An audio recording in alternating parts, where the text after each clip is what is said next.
Buenas noches, gracias por continuar conectados a la señal de Canal 13.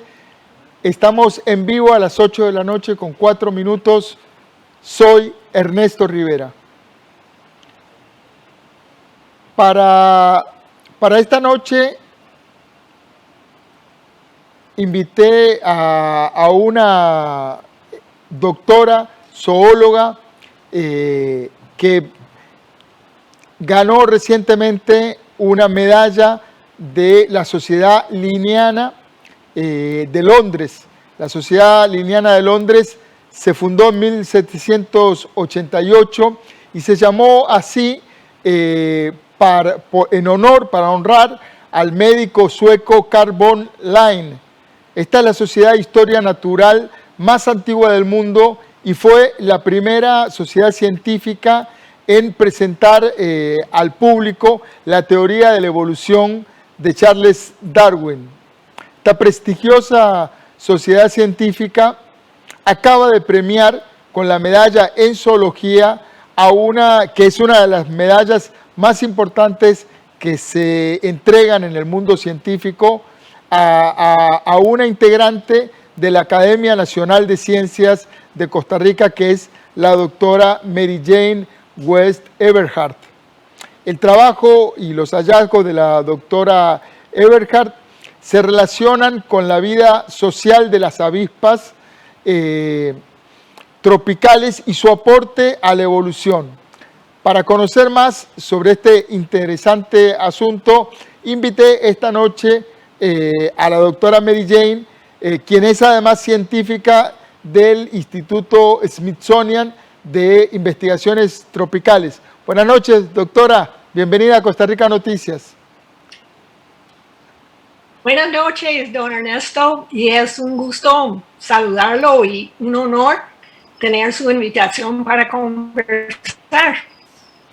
Doctora, primero que nada, felicitaciones por esta medalla en zoología que le otorga nada más y nada menos que una de las sociedades científicas más antiguas del mundo.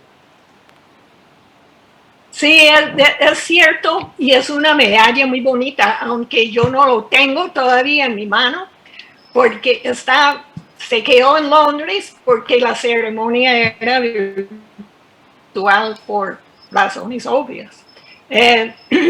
Pero esta medalla lo dan desde 1888. Desafortunadamente, nunca lo ganó Darwin. Él se murió 2 años antes de que comenzaron a tener esta medalla. Pero es una medalla que para mí es realmente muy especial porque la sociedad linneana siempre pone mucha atención a lo que es la historia natural. Entonces, yo me acuerdo que en una de las conversaciones suyas, don Ernesto, estaba entrevistando a un poeta y citaba algo que había dicho una poeta portuguesa que dijo que la poesía no sirve para nada, pero por eso es fundamental.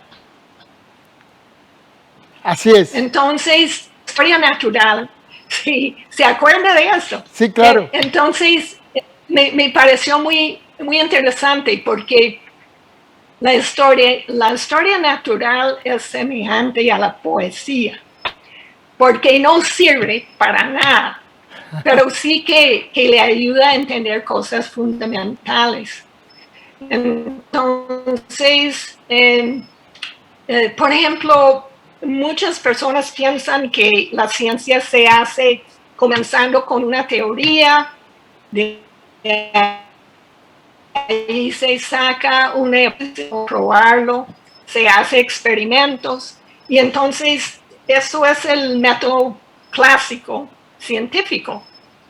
Y entonces se guía por las teorías, ojalá matemáticas. Pero la historia natural es diferente. y yo creo que tiene ciertas ventajas muy importantes. La historia natural se guía no tanto por teorías, claro que uno tiene que tener la cabeza información y teorías corrientes, etc. Pero la historia natural se guía por el organismo.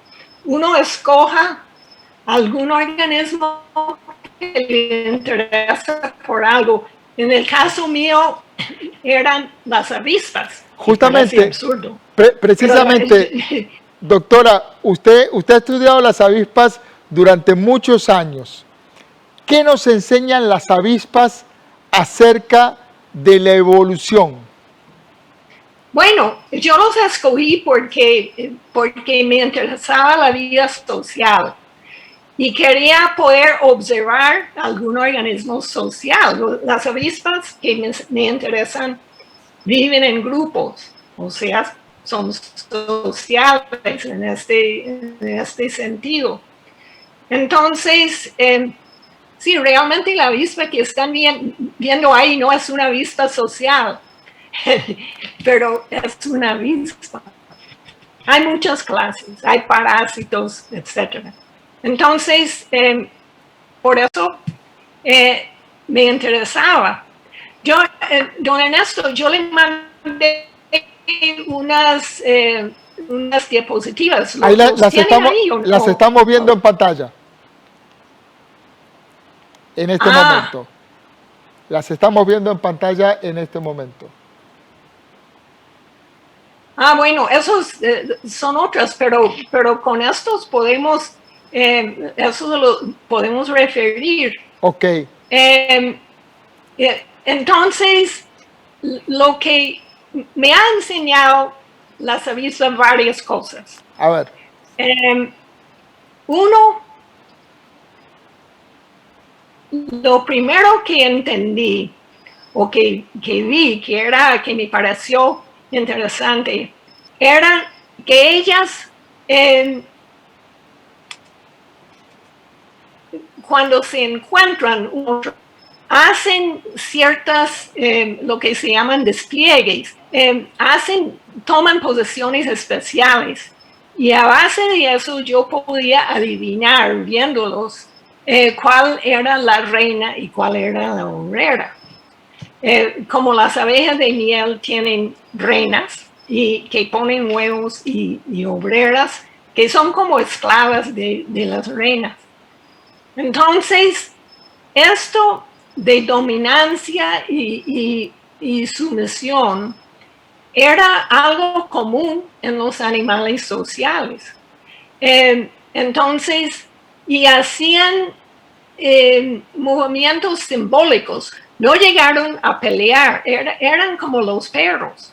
Usted puede poner dos perros juntos y uno puede ser muy agresivo y otro un cachorro y no van a pelear. Entonces, eso es una comunicación social. Y entonces, yo vi que eso es algo muy, muy extendido en los animales sociales, que es comunicación simbólico.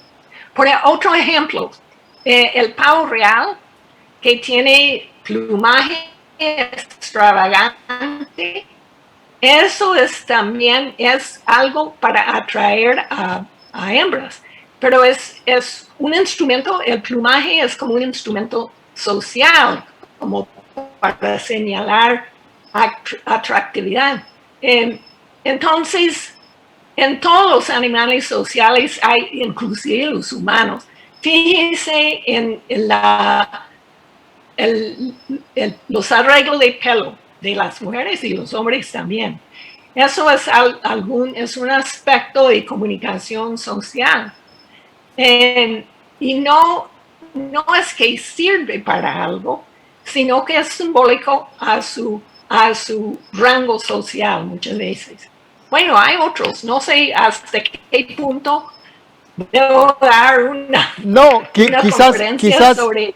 Quizás si nos explica esta observación sobre este aspecto social de las avispas, ¿qué pistas nos arroja sobre la evolución?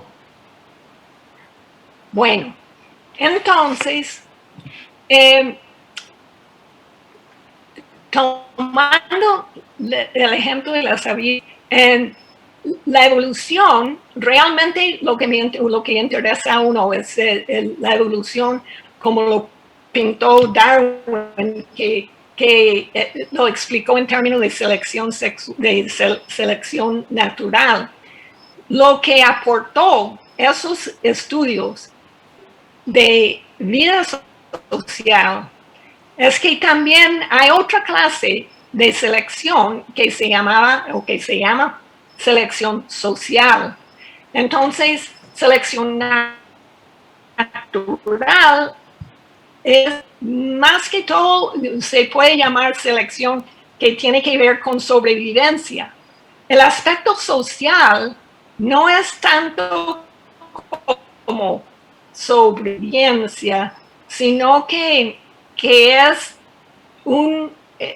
una competencia para conseguir recursos, pero es de una clase especial porque es basado en comportamientos a veces simbólicos de esta clase que hacen las avispas. Entonces, nos llegó a enseñar las avispas en selección social y como algo que se puede distinguir de la selección natural. Entonces, eso es un logro importante porque le amplía la idea de cómo funciona la evolución. Es decir, las avispas escogen, seleccionan en función de asegurar la transmisión de sus genes hacia el futuro. Bueno, sí, eso es otra cosa que no había mencionado. Hay un aspecto de selección que es selección por parentesco. Resulta que las avispas, todas las colonias pueden ser muy numerosas, los grupos, pero son familias, trabajan en familia. Y volvió un principio de la evolución que la colaboración más estricta y más exagerada es entre familias. Entonces, a veces se llama selección por parentesco. Pero es algo muy importante y se aplica también en las sociedades, en el comportamiento humano. Ahí también hay en estos animales sociales como las avispas y también como las hormigas, hay un concepto que es el concepto de plasticidad, que es la división del trabajo en la procreación o quienes traen la comida. Este concepto de plasticidad tiene una conexión también con la organización social de los seres humanos. Pues la plasticidad se refiere, eso es un término ahora muy actual, quiere decir flexibilidad. Y eso se refiere al hecho, tomando como ejemplo las avispas, que la reina y la obrera son determinadas por su comportamiento, su dieta, pero no por su genética, es decir, no es por su ADN. ¿Cuál va a ser la reina? No es por diferencias o algunos genes especiales. Entonces, la plasticidad es importante porque quiere decir que un aspecto de la biología tan importante como ser la jefa de toda una colonia de abejas o avispas no se debe a su genética. Entonces, para la biología ha sido importante entender esto porque habíamos pasado por una época en que la determinación por ADN volvió demasiado dominante. Se dejó de pensar en plasticidad, es decir, en el hecho de que el organismo puede responder a su medio ambiente. Entonces la avispa responde al medio ambiente con rango social que gobierna lo que hace en toda su vida. Eso es lo que quiere decir la plasticidad, que no es determinada por genética. Justamente, doctora, esta organización en equipo que tienen estos animales sociales, que tienen funciones muy específicas y claras, también les resulta muy efectivo a las avispas o a las hormigas a la hora de tener que enfrentar desastres naturales. Son muy efectivas actuando en conjunto, cada uno tiene su rol para enfrentar ese desastre natural. Pues sí, por ejemplo, eso es otro aspecto de su plasticidad. La obrera, si hay algún desafío o un predador, un enemigo que se acerca al grupo, son las obreras que salen agresivas. Otro aspecto de las avispas y las abejas que es curioso, pero no se conoce generalmente. Las hembras de las avispas tienen aguijón, pues son las que pican. Los machos tienen aguijón. Entonces los machos, hablando de cosas que no sirven para nada, los machos en la sociedad casi prácticamente no sirven. Nacen allá y salen y después forman pareja. Entonces sirven genéticamente para producir descendencia. Pero entonces la defensa del nido es por las obreras. La reina la protege. Ella es como el recurso principal del grupo. No sé si eso le contesta la pregunta. Claro. Ahora, ¿cuánto tiempo hace que existen las avispas sobre el planeta? Y una pregunta es, ¿cuál es su rol en el equilibrio del planeta? ¿Qué rol juegan las avispas en mantener el equilibrio natural? Pues para mí es que yo lo encuentro difícil hablar del equilibrio